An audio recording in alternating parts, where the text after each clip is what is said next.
Para a gente entender uma das maiores conquistas da ética moderna, a gente precisa primeiro olhar para um passado bem sombrio. Um tempo em que, em nome da ciência, seres humanos eram vistos não como pessoas, mas como meros objetos de estudo. Simplesmente objetos. Pois é. É desse passado que surge o tema de hoje, o consentimento livre e esclarecido. E olha, já vou adiantar. Não é só um pedaço de papel para assinar. É muito mais do que isso. É a manifestação da autonomia de uma pessoa, é o pilar que sustenta a dignidade humana na pesquisa.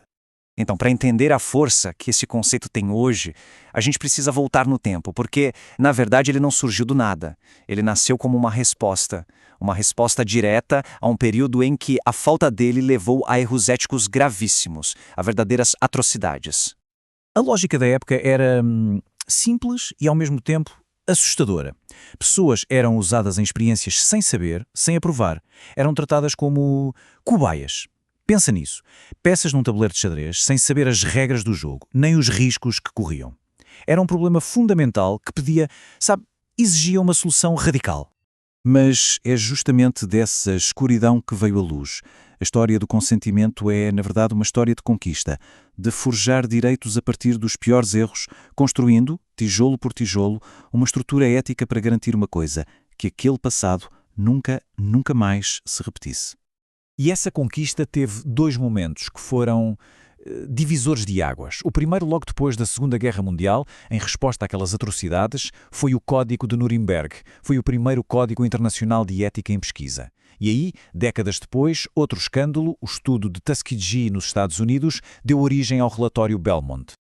E o primeiro princípio do Código de Nuremberg, gente, foi uma martelada na mesa, uma declaração categórica, inegociável. Pela primeira vez na história, estava escrito: o consentimento voluntário do ser humano é absolutamente essencial. Foi, de certa forma, o fim oficial da era da cobaia. O relatório Belmont, então, veio e aprofundou essa base, trazendo 3 pilares que guiam a pesquisa até hoje. E o ponto crucial está aqui, olha só. O consentimento livre e esclarecido é a expressão máxima, a manifestação prática de um desses pilares, talvez o mais importante. A autonomia, ou seja, o respeito absoluto pelo direito de cada pessoa a decidir por si mesma. E é aqui que a gente vê a mudança de chave, a virada de perspectiva. O participante deixa de ser um objeto de estudo, ali, sob o microscópio, e passa a ser um sujeito de direitos. Deixa de ser uma cobaia para se tornar um parceiro ativo, consciente na busca por conhecimento. Essa é a grande revolução. Então, ok. Bonito na teoria, né? Mas como essa filosofia toda vira prática? Bom, através de um documento que a gente chama de Termo de Consentimento Livre e Esclarecido, o famoso TCLE. E vamos fazer o seguinte, vamos quebrar esse nome em partes, porque cada palavrinha aí tem um peso gigantesco. Vamos começar com livre. Livre significa livre, sem pegadinhas. A decisão de participar tem que ser 100% voluntária. Não pode ter nenhum tipo de coação, nenhuma ameaça se a pessoa disser não. E, muito importante, nenhuma oferta tão grande, tão desproporcional, que para alguém em situação de vulnerabilidade seja quase impossível recusar. A escolha tem que ser genuína.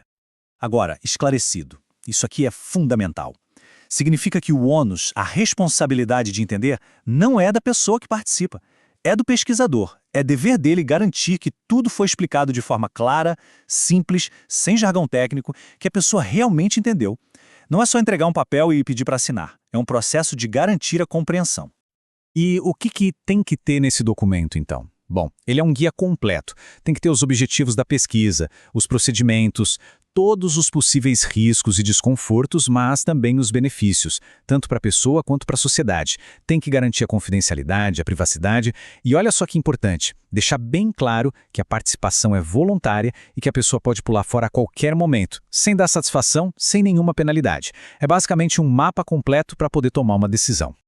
Mas atenção para um ponto que muda tudo. Muita gente pensa que o consentimento é só aquele momento da assinatura, mas não é. O consentimento, na verdade, não é um evento, é um processo.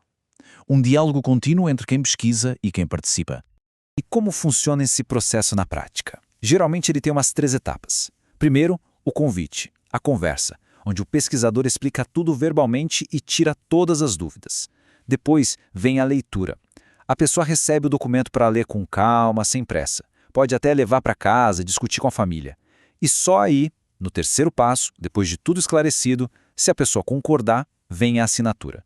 Uma via fica com o participante, a outra com o pesquisador. Tudo pensado para respeitar o tempo de cada um. Certo. Vamos para um caso prático, para ver se o conceito ficou claro. Imagina a seguinte situação. Um pesquisador oferece R$ 2.000 para uma pessoa em situação de rua participar de uma pesquisa de baixo risco. Só responder umas perguntas. A pergunta é, esse consentimento pode ser considerado verdadeiramente livre? Essa é uma daquelas zonas cinzentas da ética. E a resposta é que, provavelmente não. Esse é um exemplo clássico do que se chama influência indevida. Porquê? Porque para uma pessoa em extrema vulnerabilidade, uma oferta dessas pode ser tão grande que se torna praticamente irrecusável. Isso compromete a liberdade da escolha. O mesmo tipo de cuidado se aplica em outras relações de poder, sabe? Como médico e paciente, ou professor e aluno. E com isso, a gente fecha o círculo e chega no coração de toda essa discussão.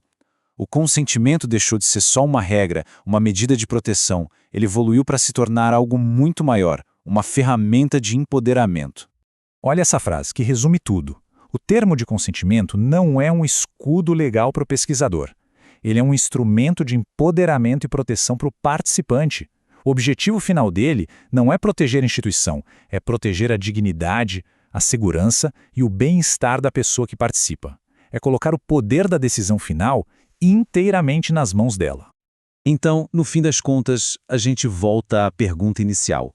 O que é o consentimento esclarecido? É só um formulário para ser assinado ou é o direito de ser um parceiro de verdade na busca pelo conhecimento? Acho que depois de tudo isso, a resposta fica bem clara, né? É muito, mas muito mais do que burocracia. É a materialização do respeito. É o pilar que sustenta a parceria entre a ciência e a humanidade.